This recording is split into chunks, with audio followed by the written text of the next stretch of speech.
Desde tiempos inmemoriales el ser humano ha usado sustancias alucinógenas como la ayahuasca o los hongos para alterar su estado de conciencia. En este video vamos a ver cómo funcionan, con qué fin se usan y obviamente quién no debería usarlas. E independientemente de si vos y yo pensamos que es correcto o incorrecto su uso, la realidad es que solo el año pasado en Estados Unidos 8 millones de personas consumieron psilocibina, la sustancia activa de los hongos alucinógenos, y la mitad de ella lo hizo usando microdosis, de las cuales obviamente vamos a hablar. Y también vamos a hablar de la ayahuasca y algunas prácticas que teóricamente se usan para aumentar el DMT de manera natural. Empecemos por lo básico.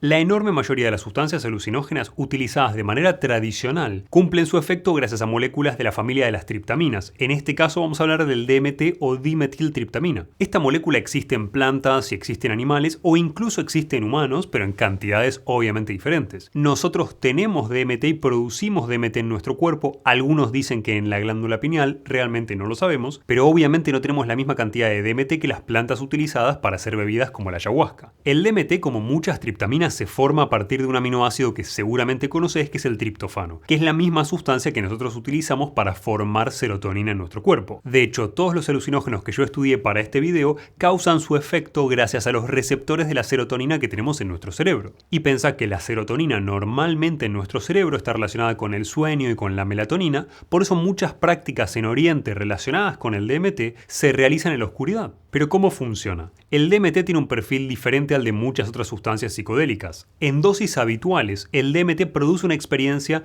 con mucha imaginación visual, donde los consumidores de ayahuasca suelen relatar encontrarse con entidades o en dimensiones diferentes, o incluso muchas veces con lo que relatan como experiencias cercanas a la muerte. Pero si bien tu cuerpo se saca de encima bastante rápido al DMT, esto no sucede cuando se consume ayahuasca. La ayahuasca es un brebaje que se prepara tradicionalmente con dos plantas: Psychotria viridis, que es rica en DMT, y Banesteropsis capi, que contiene algo llamado IMAO o inhibidores de la monoaminoxidasa. Estos inhibidores de la monoaminoxidasa, cuando vos los consumís, facilitan que vos no destruyas al DMT y el efecto dure más tiempo. Pero lo más importante es obviamente que entiendas qué hace el DMT y muchos alucinógenos en tu cuerpo y qué hacen en tu cerebro. Y para eso tenemos que separar lo que experimentamos si usamos estas sustancias de lo que real y efectivamente genera en nuestro cuerpo. Y a nivel cerebral o mental, agrupamos los síntomas en diferentes categorías que se evalúan siempre que generamos algo llamado estados alterados de conciencia, donde evaluamos 5 cosas. En primer lugar, la reducción de la vigilancia. Esto quiere decir reducir nuestro nivel de alerta, reducir la actividad de nuestro sistema simpático, y justamente está ligado a este efecto de la serotonina que te mencioné antes. Básicamente estás más sedado usando estos alucinógenos que antes de usarlo. Y esta reducción del estado de vigilancia es una de las razones por las cuales es tan importante hacer este tipo de prácticas con alguien. En segundo lugar, buscamos alteraciones sensoriales. Pensá en las alteraciones o alucinaciones auditivas y las visuales. Y esto es muy interesante porque a nivel auditivo muchas veces se percibe como un aumento de las capacidades auditivas, como que podés escuchar cosas que antes no escuchabas, o simplemente se experimentan como alucinaciones auditivas, donde la alucinación significa escuchar un sonido o un ruido que no está ahí, o deformar y modificar los ruidos que ya existen. Esto no sucede por un ruido real que llega a nuestros oídos, sino por la actividad eléctrica de nuestro cerebro. Y lo más interesante es que como estos efectos, estas alucinaciones se producen en tu cerebro, no tienen que ver con tu capacidad auditiva o con tu visión, podés incluso tener estas alucinaciones con los ojos cerrados o no escuchando ningún sonido real, porque simplemente tienen que ver con actividad que sucede en tu cerebro. El tercer grupo de síntomas que asociamos con el uso de alucinógenos es un conjunto de sensaciones que agrupamos dentro de lo que llamamos como disolución del ego. Estas son todas las experiencias que los humanos experimentan, en este caso usando alucinógenos, relacionadas con la reducción de la importancia de la propia identidad y la comunión o unión con algo más. Puede ser la naturaleza, puede ser el resto de los seres humanos, puede ser un dios si crees en uno, el universo, etc. Estos son síntomas que seguro asocias con el uso de este tipo de sustancias. Y como vamos a ver más adelante, tienen mucho que ver con qué partes del cerebro se ven estimuladas y qué partes se ven inhibidas cuando se usan psilocibina, LSD o DMT. El cuarto grupo de síntomas tiene mucho que ver con los efectos que te van a dar a largo plazo beneficiosos estas sustancias, que llamamos normalmente reestructuralización. Incluso si vos nunca estuviste cerca de ningún alucinógeno, seguramente sabés o recordás o asociás a los alucinógenos las alucinaciones visuales como síntomas, ver cosas que no están ahí. Y la gente al utilizar alucinógenos refiere desde viajes flotando por el universo hasta encuentros con entidades o personas que ya no existen, por eso en quechua ayahuasca significa soga de los espíritus. espíritus, con el hecho de que generar nuevas conexiones neuronales y brindar un nuevo significado a lo que vos ya estás viendo puede generar un efecto terapéutico en vos a largo plazo. Y el quinto grupo de síntomas es algo que llamamos inmensidad oceánica. La inmensidad oceánica es un concepto nuevo seguramente para vos y algo de lo que pocos deben haber escuchado antes, pero básicamente tiene que ver con la sensación o la percepción de vos mismo sin fronteras, de extenderte como un océano,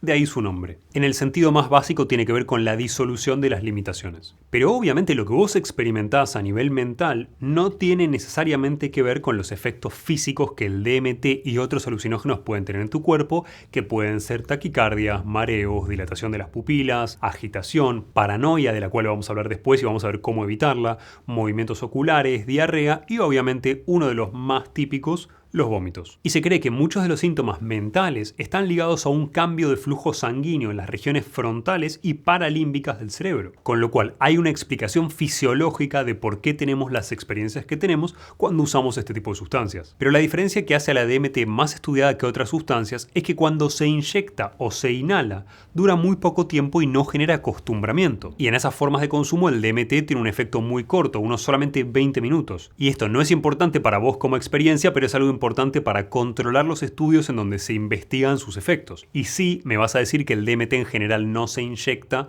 sino que se bebe en brebajes como la ayahuasca. No te preocupes, vamos a hablar de los efectos del DMT en todas sus formas. Pero el DMT vía oral dura mucho más tiempo, estamos hablando de horas. Y también existe una diferencia en la dosis. Por inhalación se usan dosis más pequeñas, de unos 5 a 40 miligramos, mientras que cuando la consumimos vía oral se suelen usar de unos 10 a 150 miligramos, con lo cual la cantidad es mucho mayor. Y además en la vía oral, como sucede con muchas otras sustancias como el cannabis, requiere un tiempo para generar su efecto. Requiere que el DMT haya llegado a tu sangre y esto suele tardar unos 30 a 45 minutos dependiendo de la dosis, de tu composición corporal y obviamente de si tenías comida en el estómago o no. Pero uno de los resultados más interesantes sobre DMT tiene que ver con lo que hace en tu cerebro, pero no desde un punto de vista sintomático ni de alucinaciones visuales, sino a nivel celular. En ratones el uso de DMT estimula la producción de nuevas neuronas en el hipocampo. Esta estimulación no te afecta solamente para la formación de nuevas neuronas, sino que ayuda al recableado, a la plasticidad neuronal y te permite generar nuevas conexiones o nuevas redes. Por eso es muy probable que varios de los efectos duraderos del consumo de ayahuasca o de otros alucinógenos que continúan incluso después de que el efecto químico se haya acabado,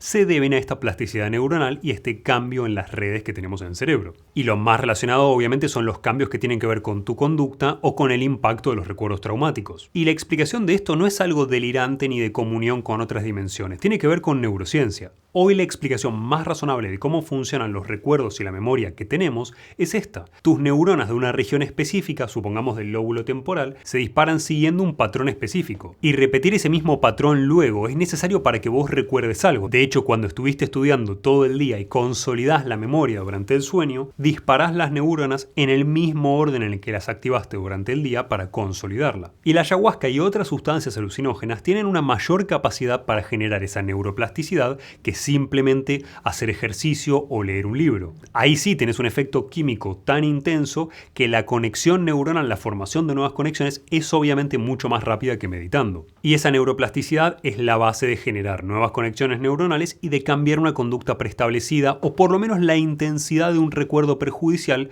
justamente porque nuevas conexiones modifican ese impulso eléctrico en tu cerebro y le dan un nuevo significado o por lo menos reducen la intensidad del significado negativo. Pero una de las razones por las cuales el DMT, ayahuasca y otros alucinógenos ganaron popularidad en los últimos años tiene que ver con estudios que ponen en evidencia sus efectos positivos. Sobre todo los relacionados con el estado de ánimo. Los estudios son bastante claros en su impacto positivo, sobre todo en depresión. Hay una clara mejoría entre la primera y la segunda semana usando DMT en personas que tienen síntomas de depresión. El único problema que tenemos es que, como te conté al principio, muchos de estos estudios evalúan el uso de DMT de manera endovenosa y no con el consumo típico como ayahuasca. La evidencia del uso de ayahuasca reduciendo los síntomas de depresión también existe, pero no tenemos tanta evidencia como con el uso de DMT endovenoso. Pero esto no significa que el uso de alucinógenos sea todo positivo. Hay dos escenarios particularmente problemáticos por usar estas sustancias y uno está más asociado a la ayahuasca que el otro. En primera instancia, muchos alucinógenos pueden causar algo llamado psicosis persistente, que ya vamos a ver después, algo que es extremadamente raro. Y en segundo lugar y más común, pueden darte algo llamado desorden de la percepción persistente ligado a alucinógenos. Esto es básicamente una continuación de algún nivel de alucinación visual o auditiva posterior a haber usado estas sustancias. Es raro, pero pero es menos raro que la psicosis,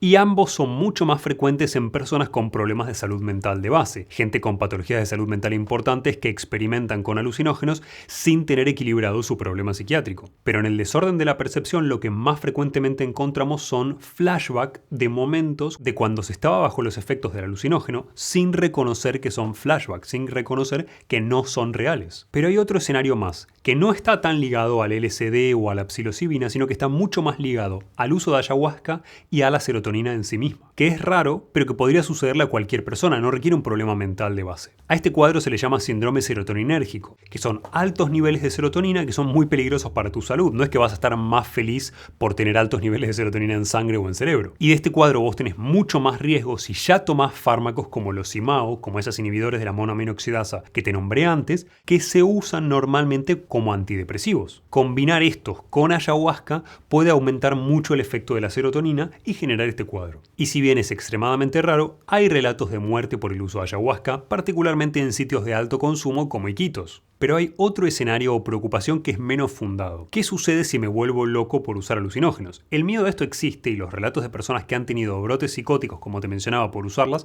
es real. Es algo extremadamente raro, pero con que suceda una sola vez ya te arruinó la vida. Si bien no se sabe lo suficiente sobre el tema, se cree que el uso de alucinógenos podría disparar brotes psicóticos solo en gente que teóricamente está predispuesta o que tiene una historia familiar. Pero tómalo con un grano de sal porque realmente no sabemos lo suficiente. Y probablemente la razón por la que esto sucede tiene que ver con que los alucinógenos actúan en el mismo receptor que algunos antipsicóticos o algunos fármacos antipsicóticos no tradicionales como la risperidona, pero haciendo lo opuesto. Con lo cual, si sos alguien que tiene una historia familiar de enfermedad mental o alguna enfermedad similar, bajo absolutamente ningún concepto deberías usar ninguna de estas sustancias. Está perfecto preguntarse cuál es el riesgo en este tipo de situaciones. Lo que tenemos que entender es que no existe un escenario donde vos haces una intervención de salud, tomás algo, haces alguna práctica o incluso un procedimiento médico donde el riesgo no exista. Siempre, absolutamente siempre, existe un riesgo inherente a lo que estás haciendo. Salir a correr es muy saludable en general, pero implica un riesgo de lesión, muy bajo, pero existe, y no en todos los escenarios es recomendable. Existen escenarios donde por tu situación no deberías salir a correr, y este concepto vale para cualquier otra práctica. El ayuno es muy buena idea para quien tiene sobrepeso y diabetes tipo 2, pero es una pésima idea para una embarazada en el primer trimestre y en realidad en los demás trimestres también. Lo que tenemos que entender de absolutamente todas las herramientas que queremos poner en práctica es cuáles son los riesgos inherentes a lo que voy a hacer, qué puedo hacer para minimizarlos y quién no debería usar esa herramienta bajo ningún concepto.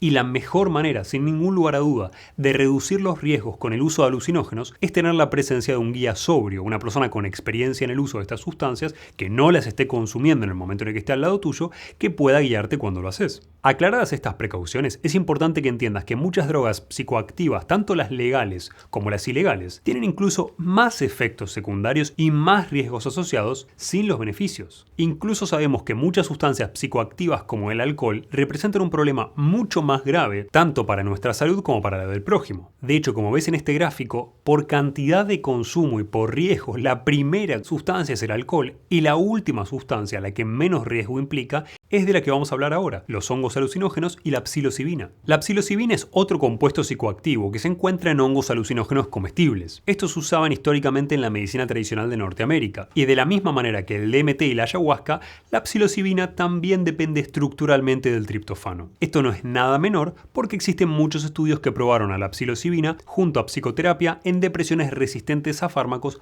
con muy buenos resultados, y en 2018 se empezó a utilizar aprobada por la FDA y en 2019 se empezó a utilizar para depresiones mayores en líneas generales. La primera ventaja de la psilocibina, sin ningún lugar a dudas, es la seguridad. La dosis letal 50, que es la dosis que siempre utilizamos para ver la toxicidad de una sustancia, como la de la cafeína, que es de 10 gramos aproximadamente, dependiendo de lo que peses, es muy alta. De hecho, es 1,5 veces más alta que la de la cafeína. Esto la hace una sustancia relativamente segura porque normalmente la psilocibina es un 1% del peso del hongo que más concentración trae, que es el Psilocybe cubensis, y necesitaríamos consumir más de 1,5 kilos de hongos secos para que una persona de peso normal alcance la dosis letal 50. Muchísimo antes de poder haber alcanzado esa dosis, estarías en otro planeta y no sabrías cómo consumir más hongos, con lo cual no existe registro de muerte por el consumo de psilocibina. Lo malo de todas las dosis letal 50, que son las dosis que matan al 50% de los organismos que consumen esa cantidad, es que la probamos en ratas, ya que obviamente estas cosas no se prueban en humanos y se suelen medir en miligramos por kilo. El problema obvio es que nunca sabemos si estas dosis son trasladables a los humanos, ya que algunos animales como los conejos son mucho más sensibles que las ratas. Aún así, el punto es que estamos extremadamente lejos de la dosis letal. Una dosis recreativa de psilocibina suele ser a partir de los 10 miligramos aproximadamente y es más de 100 veces inferior a la dosis letal. De hecho, entre 30 y 40 miligramos encontramos la dosis a la que Terence McKenna llamaba históricamente dosis heroica. Los efectos de la psilocibina comienzan unos 10 a 40 minutos después del consumo y suelen durar unas 2 a 6 horas dependiendo del metabolismo de tu hígado. Y una de las razones obvias por las que se popularizó el consumo de psilocibina y de hongos en las últimas décadas, además de la seguridad, tiene que ver con que no llevan a la dependencia, a diferencia de, por ejemplo, fármacos ansiolíticos o de estimulantes o otras drogas ilegales, etc. Pero a su vez también tiene que ver con el sitio de acción. La psilocina, que es la forma activa de la psilocibina, actúa en uno de los receptores específicos de la serotonina, el mismo que DMT, llamado 5HT2A. Y si bien bajo ningún concepto tenés que recordar el nombre de este receptor, es importante por varias razones. Primero, porque muchos antidepresivos actúan en varios sitios de acción y por eso pueden dar muchos tipos de síntomas y de efectos adversos, mientras que la psilocina se une específicamente a este sitio. Por ende, el espectro del efecto es más controlado. En segundo lugar, importa porque justifica muchos de los síntomas del uso de alucinógenos. Por ejemplo, este receptor es común en la corteza visual, que está cerca de tu nuca, en el lóbulo occipital, y es la parte de nuestro cerebro que interpreta la información que vemos. De hecho, es una de las razones por las cuales los alucinógenos muchas veces llevan a tener alucinaciones visuales, incluso personas que son ciegas. Pero a nivel de efecto genera algo parecido al DMT, dándote euforia, sensación de paz, despersonalización, alucinaciones visuales, algunas náuseas y otros síntomas, pero tiene un menor efecto en esas 5 dimensiones de la alteración del estado de conciencia que te había mencionado antes. Ahora, no es lo mismo consumir una dosis típica de alucinógenos que lo que llamamos microdosis. Con microdosis nos referimos a un décimo o una vigésima parte de la dosis habitual. Y muchas veces estas microdosis se consumen de manera procesada, como barras de chocolate o en una bebida como un té. Pero por definición la microdosis se refiere al uso de una dosis lo suficientemente pequeña para no alterar el funcionamiento normal en tu vida cotidiana. Y en general estos suelen ser dosis de 0.1 a 0.3 gramos de hongos secos, mucho menos si estamos hablando en miligramos de psilocibina, obviamente. Y algo que vemos cada vez más es la combinación de microdosis de psilocibina con sustancias nootrópicas como la melena de león o vitaminas como la niacina o B3, que es normalmente utilizada para aumentar la producción de NAD en tus mitocondrias para que vos tengas más energía, e incluso se usa en cremas para reducir el enrojecimiento de tu piel, pero en teoría la niacina combinada con la psilocibina podría aumentar su absorción. Y la idea es simple, es un proceso que quiere combinar estas sustancias en forma de microdosis con otras sustancias que puedan potenciar su efecto, y es lo que en inglés se conoce como stacking. Y existen otras sustancias que se usan en forma de microdosis como el LSD, pero que merecen su propio video. El uso de microdosis se popularizó desde que algunos estudios mostraron mejorar estrés, ansiedad y depresión. Pero te diría que uno de los efectos más interesantes es que algunos estudios pequeños en pacientes de cáncer terminal utilizaron psilocibina, algunos en microdosis y algunos en dosis habituales, porque esto es algo que les permitía a los pacientes no solamente reducir la ansiedad en general, sino perder gran parte de la incertidumbre y del miedo a la muerte, que es algo muy bueno para alguien que está en esa situación. Y sin intención de pincharte el globo, pero siendo lo más objetivo posible, algunos estudios no vieron este impacto de mejoría en el estado de ánimo con las microdosis. Esta diferencia en opiniones con respecto al efecto que tienen estas muy pequeñas cantidades de psilocibina tiene que ver con que muchas veces la información se adquiere con participantes que responden a cuestionarios, que es un tipo de información de la peor calidad posible. Es simplemente vos respondiendo a un cuestionario de manera subjetiva, al cual podés haber estado sugestionado después de haber utilizado esas microdosis. Pero veamos tanto cómo funcionan las dosis normales como las microdosis, porque siempre hace mucho más fácil entender cuál va a ser la consecuencia de utilizar algo. Si vos sabés que un cuchillo filoso corta y que usar el cuchillo más rápido aumenta tu riesgo de error, te vas a dar cuenta de que moverte muy rápido con un cuchillo filoso aumenta tu riesgo de cortarte. ¿Qué sucede con la psilocibina y con otros alucinógenos? Muchos de ellos tienen efectos psicodélicos a través de esos mecanismos que te nombré antes que están ligados a la serotonina. No hace falta que sepas nada de neurotransmisores, la serotonina normalmente te relaja y aumenta tu actividad parasimpática, con lo cual aumentar mucho la serotonina rara vez aumenta tu capacidad cognitiva, suele generar lo opuesto, te relaja y estás menos alerta. Por eso la microdosis funciona, al menos anecdóticamente, para reducir la ansiedad y reducir el estrés, porque estás aumentando tu actividad parasimpática. Este menor nivel de estrés muchas veces impacta de manera negativa en tu capacidad para tomar decisiones y en tu capacidad de razonamiento, pero podría impactar de manera positiva en nuestra creatividad. De hecho, a lo largo de los años siempre escuchamos que las sustancias alucinógenas como la dietilamida de ácido lisérgico, que vos conoces como LSD, la psilocibina o la mescalina, pueden hacernos más creativos. Hasta hay personas que consideran que la música de los Beatles cambió radicalmente después de iniciar su uso con LSD. Pero en las ciencias también tuvo su impacto. Pensá que poder detectar virus como el COVID-19 o el HIV se basan en un método llamado PCR, o reacción en cadena de polimerasa, que inventó Kary Mullis gracias al uso de psicodélicos y que le dio un premio Nobel. Pero la pregunta que tenemos que hacernos es ¿por qué un alucinógeno podría hacernos más creativos? ¿Qué efectos genera en nuestro cerebro y en nuestras redes neuronales? Y sobre todo, ¿qué cambios puede generar en esas redes a largo plazo que podrían hacer que nuestro cerebro funcione de una manera diferente, incluso si luego dejamos de usar estas sustancias? En nuestro cerebro el uso de alucinógenos está relacionado con la coordinación de 3 redes neuronales del estado en reposo. Para que vos entiendas, todos tenemos redes neuronales en nuestro cerebro. Hay algunas que son muy diferentes, que tienen que ver con tus recuerdos, que tienen que ver con alguna habilidad especial que vos tengas, que nos hacen únicos, algo que no siempre es bueno, y redes neuronales que todos compartimos y que son necesarias para ciertos procesos generales. Pensá por ejemplo en la red de neuronas y de áreas del cerebro que hacen que vos te des vuelta cuando alguien dice tu nombre. Hola, señor Thompson.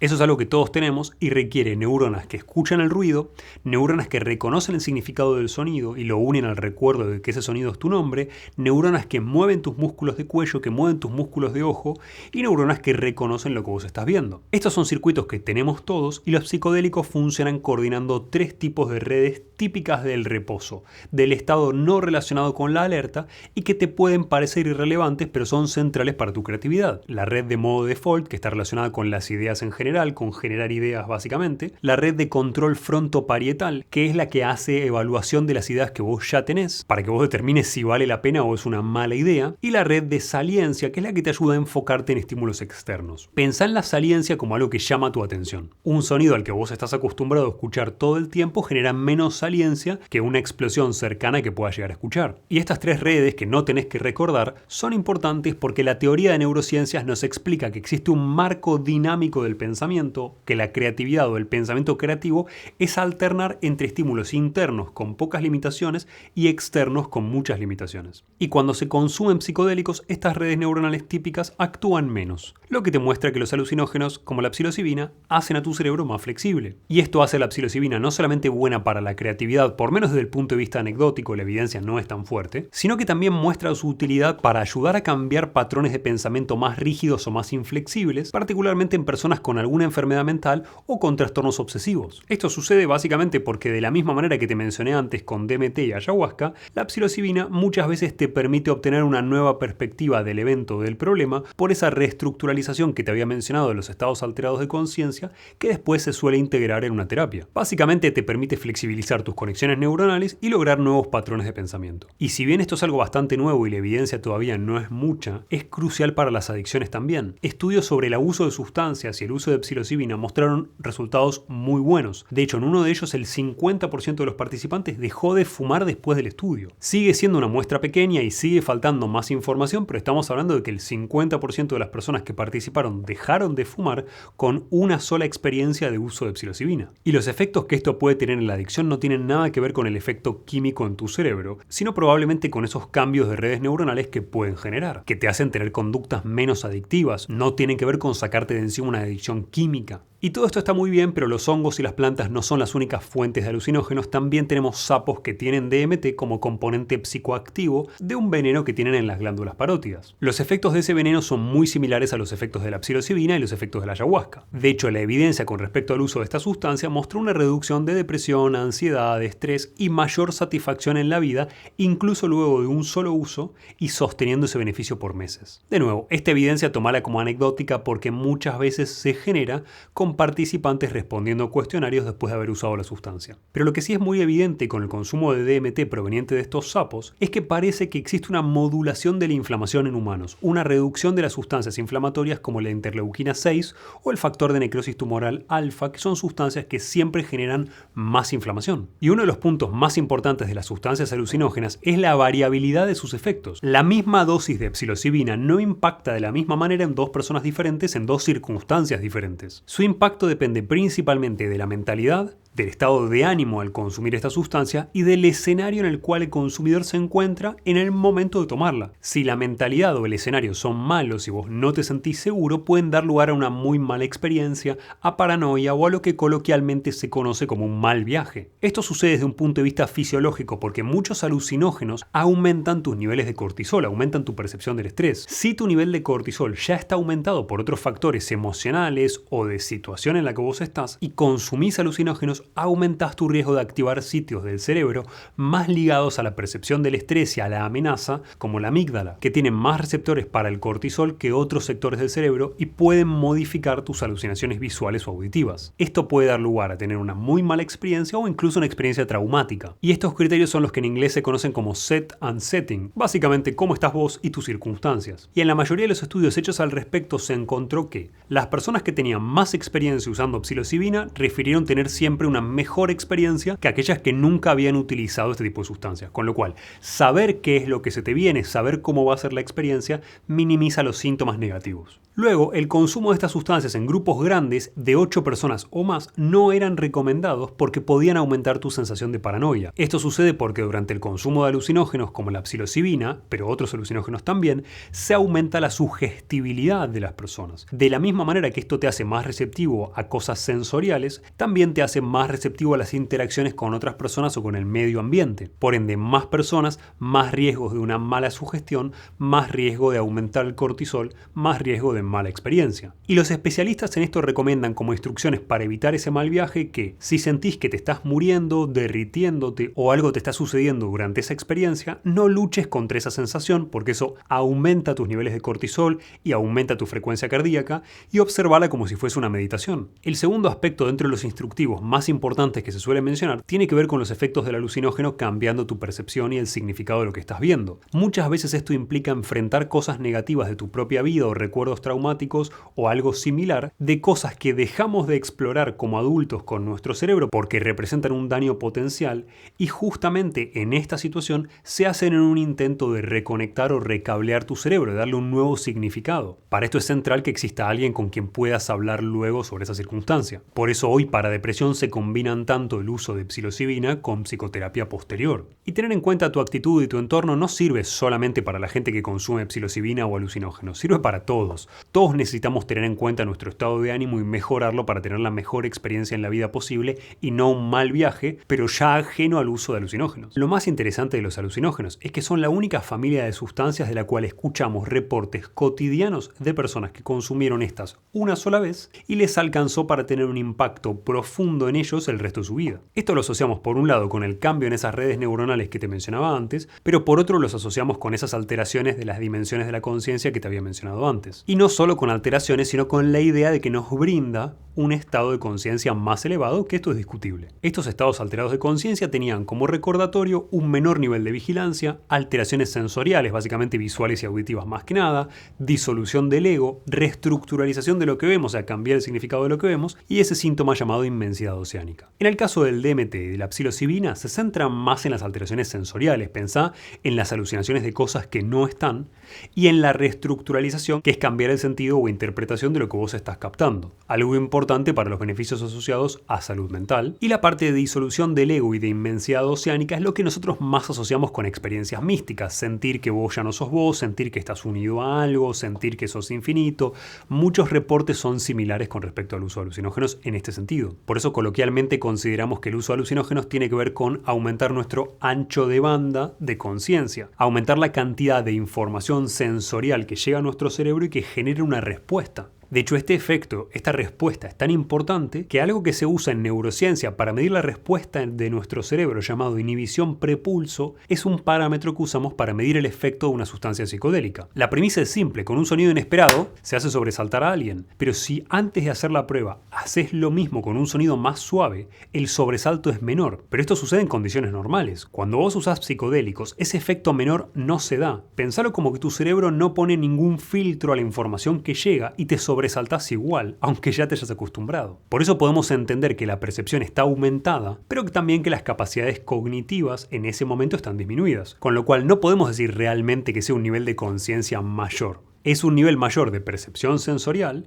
pero es un nivel menor en tus capacidades cognitivas como la atención, la memoria y muchas más. Lo que realmente cambia, y no lo hace ni para bien ni para mal, tiene que ver con el tiempo, el espacio y el individuo. Normalmente las personas que usan psicodélicos refieren que el tiempo se frenó o se ralentizó. Algunos incluso refieren que se unió el pasado y el futuro. Obviamente estas son experiencias subjetivas. Y con respecto al espacio, normalmente con todas estas sustancias, los participantes de estudios tienen la sensación de que las barreras, la separación entre uno y el ambiente, desaparecen. De ahí la sensación que llamamos inmensidad oceánica, que básicamente implica que no tenés límites. Muchas veces esto se condice con las sensaciones de haber salido de tu cuerpo, como en lo que se llama coloquialmente un viaje astral. Y más allá de que todo esto te pueda parecer interesante, no hace falta consumir alucinógenos para que ingrese DMT en nuestro cuerpo. Nuestro cuerpo ya fabrica DMT a partir del triptófano y hoy consideramos que el DMT es un neurotransmisor. Y si leíste o consumiste contenido sobre el tema, seguro hayas escuchado que el DMT, de la misma manera que muchas otras cosas de función más mística, se produce en una glándula del cerebro llamada glándula pineal. Esta es una parte de tu cerebro que muchas culturas consideran como el tercer ojo. Y hay razones fisiológicas para todo esto. Pensa que la glándula pineal produce melatonina, con lo cual ya produce algo a partir de la serotonina y a partir del triptófano. No sería tan ilógico que produjese DMT. En segundo lugar, el DMT aumenta tu percepción sensorial, con lo cual es lógico que el sitio de fabricación sea apodado tercer ojo, si te permite ver cosas que antes no veías. Pero también te tengo que pinchar el globo y es importante que entiendas que no hay ninguna evidencia de todo esto. De hecho, altas cantidades de DMT, a lo que no podríamos producir nosotros si lo consumimos de afuera,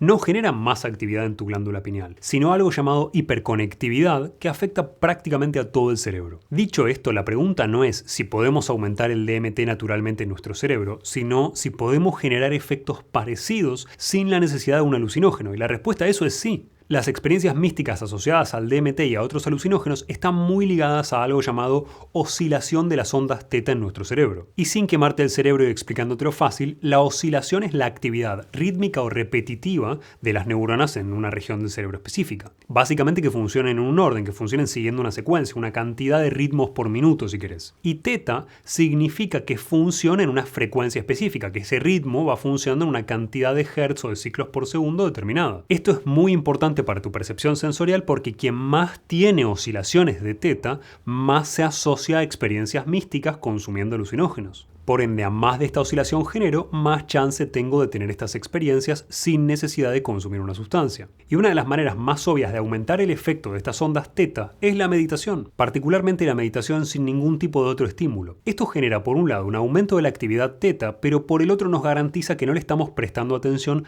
a otros estímulos externos como distracciones, como luz, voces de otras personas, sonidos ambientales, etc. Y permite que otras áreas de tu cerebro no relacionadas tengan menos actividad. Por eso históricamente, para alcanzar estados semejantes, las personas se retiraban a meditar por días o semanas en una cueva o en la oscuridad. Hoy podemos usar ondas binaurales, básicamente sonidos con una diferencia entre el oído derecho y el oído izquierdo. Básicamente usar auriculares donde en un lado escuchas una frecuencia específica y en el otro tenés una pequeña diferencia, básicamente entre los dos, y esa diferencia entre el lado derecho y el lado izquierdo en cantidad de hertz o de ciclos por segundo es la que determina qué ondas se van a generar. En el caso de las ondas teta, la diferencia entre un lado y el otro suele ser de 4 a 7 Hz. Esta diferencia entre el sonido que ingresa con auriculares a cada lado de tu cerebro ayuda a coordinar la actividad de los dos hemisferios de tu cerebro y de tus neuronas. Por ende, en teoría, podríamos usar estas ondas teta para ayudarnos a inducir ese estado en nuestro cerebro.